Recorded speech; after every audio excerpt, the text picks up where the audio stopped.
एक शाम प्राची टीवी पर सीरियल देख रही होती है। तभी उसकी सास वहाँ आती है। अरे सीरियल में तो ऐसे मग्न है जैसे आज रात का खाना पड़ोसी आकर बनाएंगे। मुझे पता ही नहीं था आपने अपने बेटे की शादी पड़ोस में भी की हुई है। हैं? मतलब? मतलब इस घर में सारा काम बहू ही करती है, आप तो सिर्फ खर्राटे मारती हैं। अच्छा जी, फिलहाल तो तुम आराम फरमा रही हो, चलो जाओ, ये मेरे टीवी देखने का समय है। आहा, इसीलिए मुझे भगाया जा रहा है। सॉरी, अब तो बिल्कुल नहीं जाऊंगी। प्राची की इस बात पर दोनों सास बहू के बीच टीवी रिमोट के पीछे बच्चों जैसे छीना झपटी शुरू हो जाती है, जिसके बीच श्लोक भी काम से घर वापस आ जाता है। आज मेरी चूहे बिल्ली की जोड़ी किस बात पर झगड़ रही है? अरे तेरे बीवी मुझे टीवी नहीं देखने दे रही। अरे तुम्हारी मम्मी मुझे खाना बनाने के लिए फोर्स कर रही है। अरे वाह, ऐसे बेतुके रीजन पर तो बच्चे भी झगड़ा नहीं करते। अरे मुझे कुछ मत बोल, सब इसने ही शुरू किया है। हाँ हाँ, जैसे आप तो बहुत दूध की धूली है ना। अरे बस दोनों चुप। प्राची जाओ, खाने की तैयारी करो। और माँ तुम छोड़ो, तुम्हें क्या बोलूं, शांति से अपना सीरियल देखो, मुझे दोबारा लड़ने की आवाज सुनाई नहीं देनी चाहिए। ऐसा बोलकर श्लोक वहां से चला जाता है, जिसके पीछे पीछे प्राची भी कुछ न कुछ बड़बड़ाते हुए रसोई में चली जाती है। हाँ हाँ, सासू जी को तो कुछ बोलेंगे ही नहीं, बस मुझ पर ही हुक्म चलता है, खाना बनाओ, जैसे मैं इनके घर में खाना बनाने के लिए आई हूँ। इसी तरह शाम बीतती है और रात को श्लोक और प्राची की सास खाना खाकर सोने चले जाते हैं। लेकिन प्राची गुस्से में कुछ खाए बिना काम में ही लगी रहती है। इस घर में किसी को घंटा फिक्र नहीं पड़ता, मैं खाऊं या भूखी रहूं।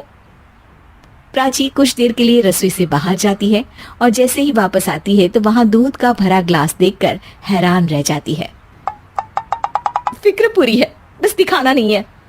प्राची दूध पीकर सोने चली जाती है और अगली सुबह एक बार फिर सास बहू का कार्टून नेटवर्क स्टार्ट हो जाता है। ये तुमने ही किया है। अरे अजीब जबरदस्ती है, मैं बोल रही हूँ मैंने कुछ नहीं किया। दोनों ने मिलकर पूरे घर को पागल खाना बनाया हुआ है। यहाँ कोई नॉर्मल इंसान तो रह ही नहीं सकता, इसीलिए अब पड़ोसी क्या रिश्तेदार भी घर आने से कतराते हैं। और सुन बेटे, तू भी चंगा, तेरी माँ भी चंगी, तेरी बीवी भी चंगी, रिश्तेदार। हाँ जी, आपको नहीं पता क्या, गंगाधर ही शक्तिमान है, रिश्तेदार ही। हाँ हाँ, बस समझ गया। कभी जानवरों जैसे लड़ेंगी तो कभी जुगलबंदी करेंगी। भाई मैं आप दोनों के बीच में नहीं फंसना चाहता। सास बहू की इस मन मौजी जोड़ी से परेशान होकर श्लोक अपना सिर खुजलाता वहां से चला जाता है। चलो अब मैं भी कीर्तन में जा रही हूँ। इस पर जैसे ही सास कमरे में अपना पर्स लेने जाती है तो वहां नाश्ते की प्लेट रखी देख मुस्कुराने लगती है और नाश्ता करके घर से बाहर निकलते हुए कुछ पैसे टेबल पर रख जाती है, जिसके कुछ देर बाद सिलेंडर वाला घर आता है। ओ मुरी मैया, मैं सिलेंडर के बारे में तो बिल्कुल भूल ही गई थी। घर खर्च के सारे पैसे भी मम्मी के पास है और श्लोक से बोला तो उल्टा 4 बात सुनाएंगे। प्राची ये सोच ही रही होती है कि अचानक उसका चेहरा चमक उठता है और वो घर में आकर इधर उधर देखने लगती है। तभी उसकी नजर टेबल पर रखे पैसों पर पड़ती है, जिन्हें वो सिलेंडर वाले को दे देती है। ये सब श्लोक देख लेता है। अच्छा बेटे, इतना बड़ा घोटाला, सबके सामने मैं तेरी दुश्मन और पीठ पीछे तेरी मेरी यारी। इस पर श्लोक एक प्लान बनाता है और शाम को सब एक साथ बैठे होने पर बोलने लगता है। माँ, तुम दोनों की बहुत लड़ाई होती है, इसलिए मैं सोच रहा हूँ कि प्राची को उसके घर छोड़ाऊं, इससे वो भी खुश रहेगी और तुम भी। अचानक श्लोक की ये बात सुनकर सास बहू शौक से उसकी तरफ देखती है। अरे ऐसे कैसे घर छोड़ाओगे, मुझे कहीं नहीं जाना। अरे तुमने बोला नहीं पर मैंने सुन लिया, तुम्हें मम्मी के साथ रहना अच्छा नहीं लगता, मुझे पता है।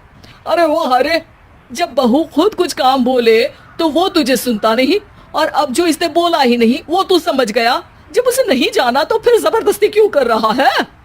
अच्छा, फिर आपको मौसी के घर छोड़ाता हूँ। बस अब आप दोनों एक घर में एक छत के नीचे नहीं रह सकती। मैं इस टॉम एंड जेरी की जोड़ी को और नहीं झेल सकता। है? ऐसे कैसे नहीं रह सकते?